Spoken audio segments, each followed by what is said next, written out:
here for lots of reasons tonight. It may be television's poor on Monday night. It may be there's no football on Monday night. It may be lots of reasons. But I would wager that you're pretty well united on disgust at living in the 5th richest country in the world, where 1 million people have to access a food bank in order to feed themselves and their children and their families. I'd wager you're pretty disgusted at the numbers of people that are rough sleeping on our streets and hanging around outside the stations all the time, just trying to collect enough money to get a night in a night shelter. I'd wager you're pretty disgusted at the levels of mental health illness within our society, the crisis of mental health and the lack of care for it, brought about by lots of reasons. We're also worried, many of us would be, frightened indeed, of what happens over social care and social care costs. We have a National Health Service, it's great, I'm very proud of the National Health Service. It has deficiencies, and I'll come back to that in a moment. But we don't have an effective system of care. It is a mess between the NHS and local government and central government, but essentially it's underfunded, it's under-resourced, and many people who desperately need social care because of disability, because of infirmity, because of all kinds of reasons, don't get as much as they need. And so the government says it's too expensive, so they're quite happy that the cost of it should go instead onto the families concerned. Many of us know families where somebody, nearly always a woman, has to give up work, give up jobs, give up hope, give up a career to care for somebody they love because there's nobody else to do it. If we are the 5th richest country in the world, and I believe we are, and we can afford a National Health Service, then why can't we afford a National Care Service? Why did this government, first thing it did, moving into office, was to kick the can down the road another 5 years before we have any serious investigation or report into the need for a National Care Service? I can't write all the policies for yourparty.uk, and it wouldn't be correct if I did. I don't want to. I want everybody else to write them. But I would just want us to be committed to providing social care on the same principle as the National Health Service, free and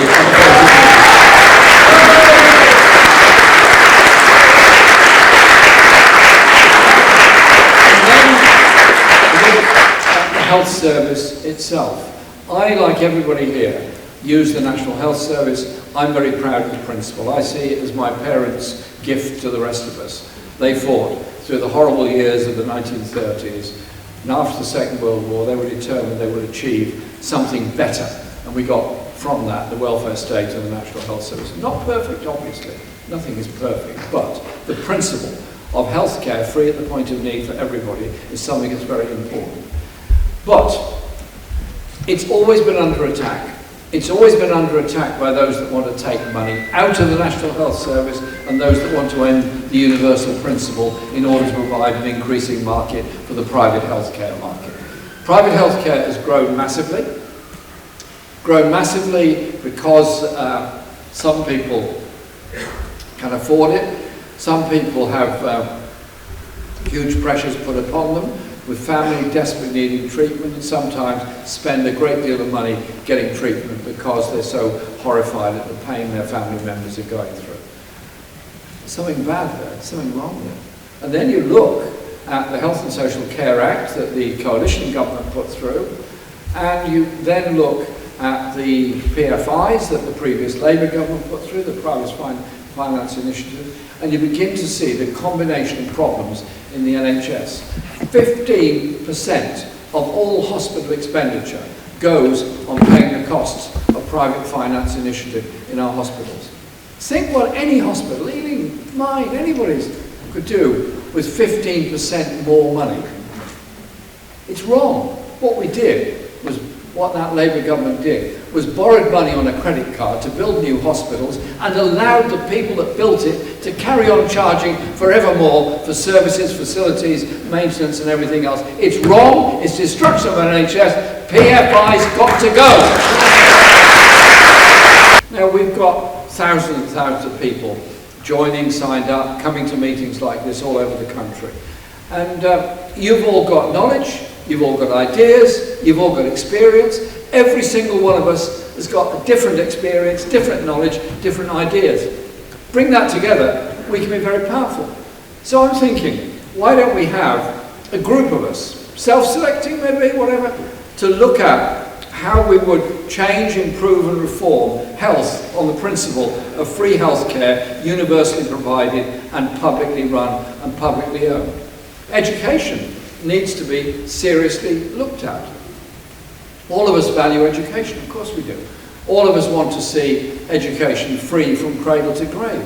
That's why we push very hard to get the principle of the National Education Service into the 2017 and 2019 manifestos, to bring some degree of accountability to the education system, particularly to the academy chains that are making so much money out of education at the present time. And so we need the principle of education free from cradle to grave. So that means preschool, it means school education, it means secondary, it means college, it means university. But it also means looking at the problems within education. I've never experienced it before. I went to the NEU conference in 2018 and made a speech about education and about my personal worries, as well as everybody else's, about the excessive levels of testing in schools. We have testing at Key Stage 1, testing at Key Stage 2, and so on. And the stress that causes to the teachers and to the children. And the way in which Ofsted operates as essentially an inspection organisation that terrifies and frightens people, rather than an inspection organisation that looks at issues, offers a pathway out of it, and offers advice on improvement. Which is going back a long way, is how the old HMI, Her Majesty's Inspection, used to operate in education. I've never experienced it before. I'm making a speech to the NEU conference about ending testing in Key Stage 1 and Key Stage 2. And I get a standing ovation halfway through the speech, because it's exactly what all the teachers have been wanting and saying. So I would like us to have some kind of serious, informed discussion about education. Modern technology, our party and your party and so on, gives us the chance to do that. And take the fear out of young people wanting to go to uni. I want everyone to go to university. If they can get in, if they can benefit from it, go. But don't be saddled with a debt for 100,000 quid because you managed to get a degree from which we all benefit. When somebody studies to be a doctor, we all benefit from that doctor. And if they're good engineer, we benefit from that. So let's look at the issues of how we deal with education as well. Now, I never expected much of this government when it took office last July, and I'd actually read the Labour manifesto. It didn't take long. And there wasn't much in it anyway. So, okay. Well, I suppose that would be an improvement if it happens. But what have we had? What have we had?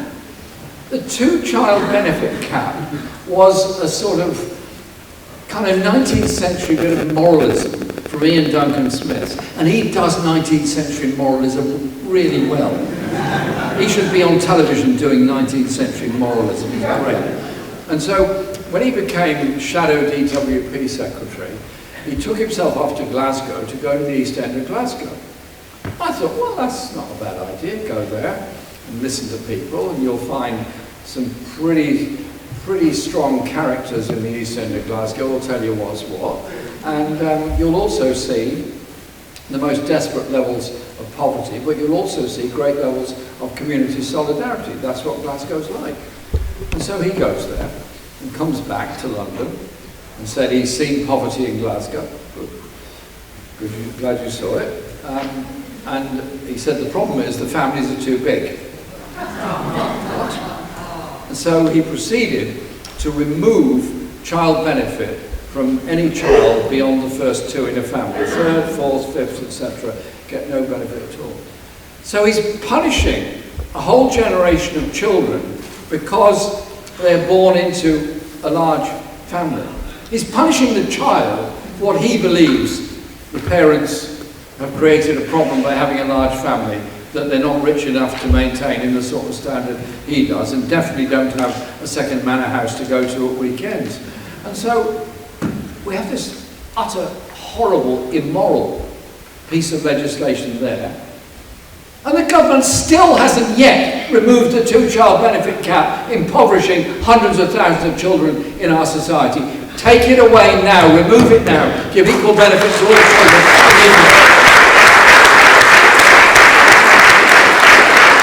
And then the same week they announced they were raising defence expenditure to straight away to 2.7%, then to 3%, then ultimately to 4%, and then ultimately after that, ultimately to 5% of GDP. Immediately spending straight away 9 billion more a year, rising to 13 billion a year more in 2027. Liz Kendall, the Secretary of State for DWP, then announces that every department's got to make its contribution to the increase in arms expenditure. Yeah, she said that. And they would do that by saving £5 billion off the personal independence payments budget of people with profound levels of disability. So we're impoverishing people with disability by taking away their payment, and then somehow or other they've got to survive. After this was announced, I called a meeting in my constituency through our monthly forum with Disability Action Initiative, a local group, very good people. And we invited pretty much only people in receipt of PIP to come. And quite a lot came, and we obviously had facilities that people could get in and so on. And it was a horror story. People were in tears. They didn't know how they were going to survive. They didn't know how they were going to go to the bathroom. They didn't know how they were going to prepare their food. The whole idea of independent living was being removed from their very eyes. I remember as a councillor in the 70s campaigning for independent living funds so that people with disabilities could live independently, could live a decent, respectful life. This has all been taken away. And there was a big kickback against it, rightly, absolutely rightly. There was a big kickback.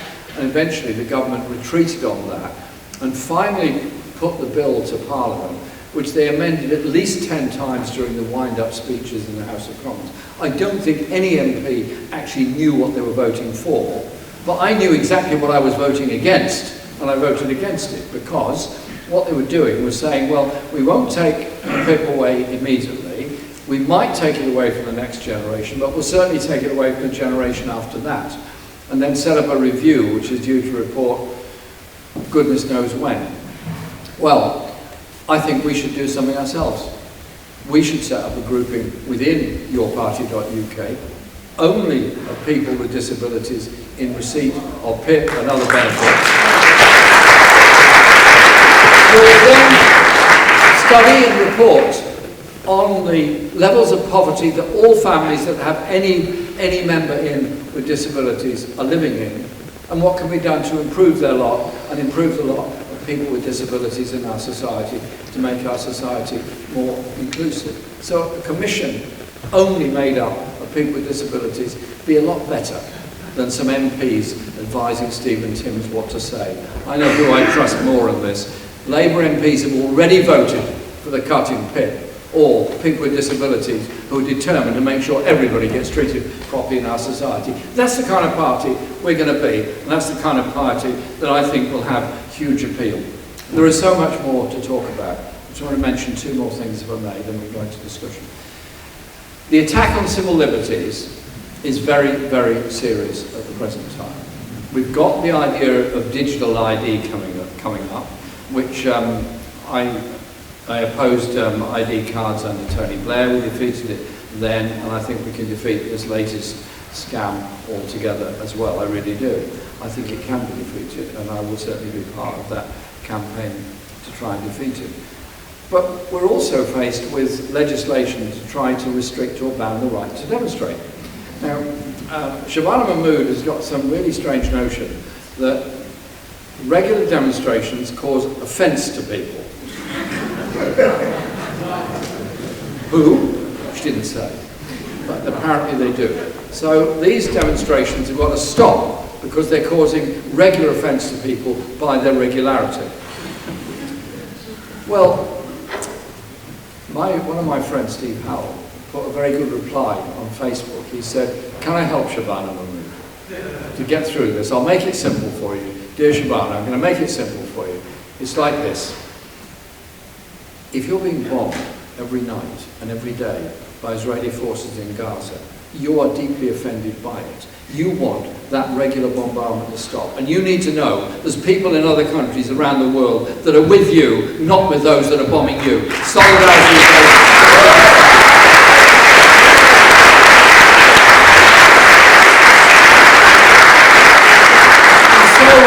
everything that we propose, from public ownership to social justice to economic sustainability and environmental sustainability, has to be underpinned by our campaign on international justice and solidarity issues. The rise of racism in our society is terrifying and frightening. The appeal that reform have is because there isn't an alternative being offered. You've got a triopoly of economic, social and international thinking in Parliament between Labour, Tory and Lib Dem, not radically saying anything very different from each other. And that means that those people that are up against it, just like in parts of France, parts of Germany, parts of Spain and so on, all over Europe, feel completely ignored and left behind. Therefore, Farage comes along, blames it all on refugees, blames it all on migration. There's a kind of an appeal there. No, it's not our fault, it's those migrants that are coming. It's complete and utter nonsense, it's total bunkum. Everybody knows that. Everybody knows that without immigration into Britain since the Second World War, we wouldn't have a health service, we wouldn't have a transport system, we wouldn't have an education service. This country has done very well out of those that have made their homes here and made such a fantastic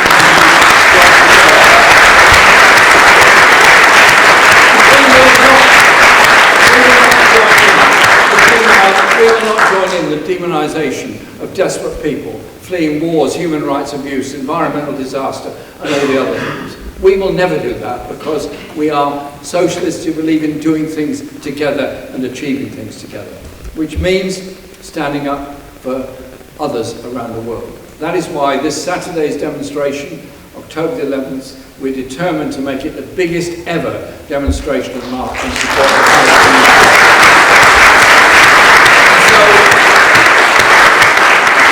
Only yesterday we sent out over 500,000 emails from our office to get people to come on the march on Saturday. We need that to be the biggest march we possibly can. Because like all of you, I find it really hard when I turn on the television late at night, go through Al Jazeera, France 24, CNN and so on, go through all the channels, and you see what's happening in Gaza. You see children dying of hunger, having gone through operations with no anaesthetic, not even any antiseptic, and obviously in enormous danger because of that, and no way of really recovering from what are profound operations. And when we held the Gaza Tribunal inquiry in Church House, Westminster, very experienced doctors like Dr. Nick Maynard, Dr. Victoria Rose, described the experience of working in Al-Shifa Hospital and other places, brought tears to their eyes. These are doctors that have seen it all, been treating people for years. They said the horror of trying to help people when you've got no equipment and all you know is you might be bombed to death at any moment by Israeli jets coming over, made with British parts that are there as part of that bombardment. What is happening to the people of Gaza, to be quite blunt about it, is just simply evil. It's absolutely evil. The way 60,000 and more names already recorded, and no doubt many more bodies to be found under the rubble. And the Trump plan, well, it really belongs more in sort of 1921 than 2025, when the European powers that were come out of the First World War as the winners decided to carve up the colonies amongst themselves, and Britain was awarded Palestine and France was awarded Syria and so on. The mandates were handed out. And Trump calls people together in the White House. A whole bunch of people get together, property developers, etc., and decide what they're going to do with Gaza. There was no Palestinians anywhere near. There was no Palestinians around the table. A decision was being made, and then apparently Tony Blair is going to become the viceroy of Gaza, slightly below the pecking order of Emperor Trump on top. So Emperor Trump, who is really the head of the new Gaza administration, and subaltern Tony Blair as the handmaiden to carry it out. I don't think Tony Blair needs to be anywhere near Gaza or anything.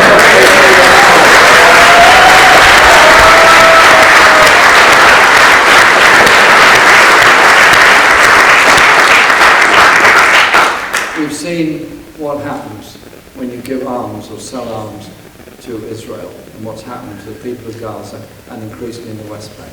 And you also see the consequence of the arms trade around the world, where minerals are fought for with weapons supplied by Britain, by the United States and others. And so we need, as a party, to be developing an international strategy based on peace, based on justice, based on sustainability, and based on human rights. Not spending vastly more of our obviously limited national expenditure on weapons of war and selling weapons of war to others. We want to be a voice for peace, a voice for justice, and a voice for solidarity around the world. The war in Ukraine, the war in Sudan, the war in the Democratic Republic of Congo, the war in Yemen, and so many more around the world. We need to be a voice for peace and justice and solidarity around the world, and that is what I'm sure we can become. I'll just finish with this. As we form this party, let's make sure that we're grassroots based, that we're within our communities like the Ealing Independents, and that every one of our organisations, suppose you set up Ealing, your party group, which I'm sure we will.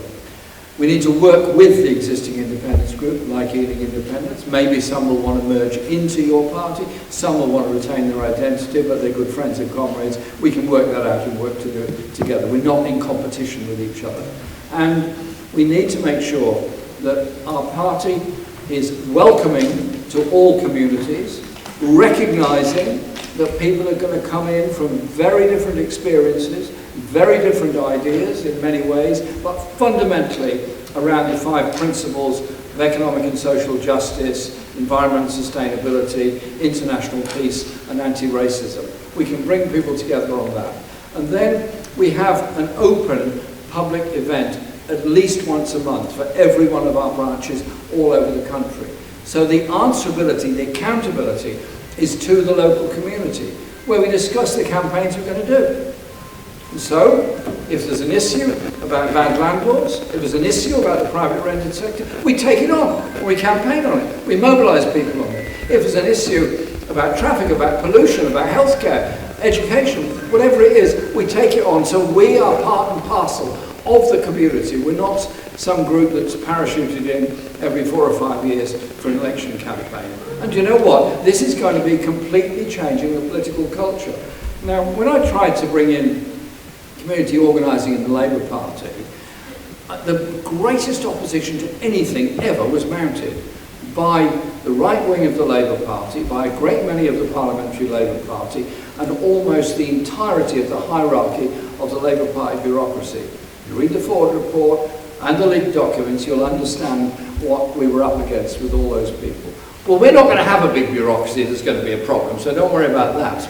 But what we will have is a grassroots-based determination to ensure that all of us in our party stay the course, stick to the principles, and do the fighting and the campaigning. It's not always going to be easy. There's going to be times when we're under the most monstrous attacks possible. In those days, we stand together with each other. We don't walk away from each other. And then our party will become something very different in politics and very strong. Do you know what? It's really exciting. The idea we build on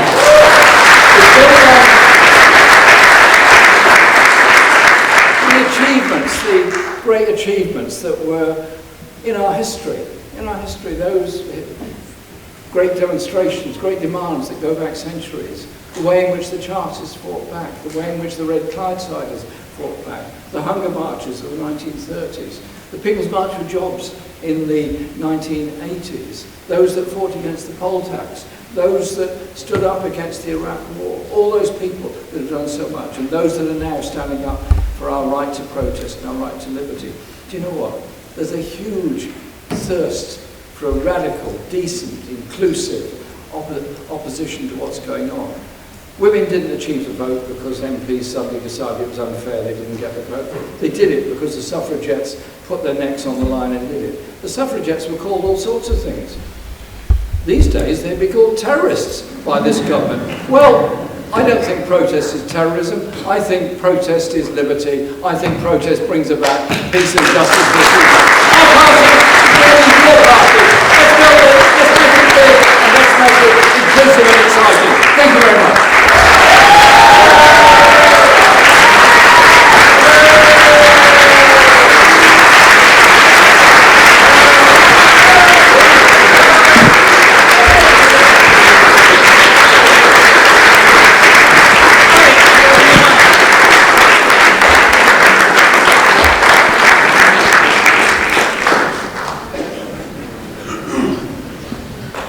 Thank you so much, Jeremy.